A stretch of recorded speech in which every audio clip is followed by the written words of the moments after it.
Hey everyone, welcome to my fifth video where we will be talking about the symptoms, causes, and risks associated with anxiety. As I said in my first video, anxiety is extremely common in the United States and everyone has at least experienced some symptom of anxiety, and some of you may have even been diagnosed with an anxiety disorder. And it's extremely common to feel some sort of anxiety. It's very normal. In fact, you might have felt it before taking a test or before going on a date. It's a natural human experience to feel some sort of anxiety in life. However, for a lot of people, anxiety gets to be too much and it becomes overbearing to the point where it affects daily life. Here are some symptoms typically associated with anxiety. Feeling nervous, restless, or tense. Having a sense of panic. Increased heart rate, breathing rapidly, sweating, and trembling. Feeling weak or tired, having trouble concentrating, or having trouble sleeping. Before getting medication and seeking therapy, I experienced a lot of these symptoms that I read off. I would get panic attacks, get nervous in social situations, would have trouble sleeping, and trouble concentrating. Medication and therapy have helped me significantly, so I don't experience these symptoms as often as I did before, but I still do get panic attacks occasionally and still have trouble concentrating every once in a while.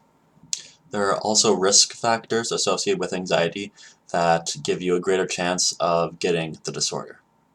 Some include trauma, stress because of an illness, personality, other mental health disorders, drugs or alcohol, or blood relatives who have anxiety as well. In my case, I believe anxiety runs in my family, so I'm pretty sure that's where I get mine from. As I said before, everyone experiences some form of anxiety, but when it gets to the point where it's interfering with your daily life, where you feel like it's bringing you down, or you feel depressed or suicidal, it's time to get help. I let my anxiety go on for far too long, but when I eventually made the decision to get help, to get therapy, and eventually go on to medication, it helped so much. I truly felt like a completely different but better version of myself after making the decision to get help.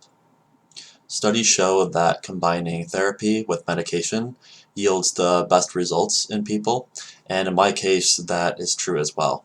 I started off with therapy but found that it wasn't completely satisfying what I needed, so I went on to medication and combined that with therapy, and ultimately that was the best decision for me.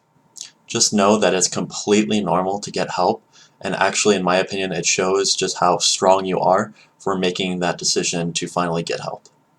And the most important thing you can do is to get help as early as you can. Getting help as early as you can save you a lot of future problems, including depression, insomnia, poor quality of life, substance misuse, and even suicide. Thank you so much for tuning in into my fifth video. I appreciate you watching. Please like and subscribe, and we'll see you next time.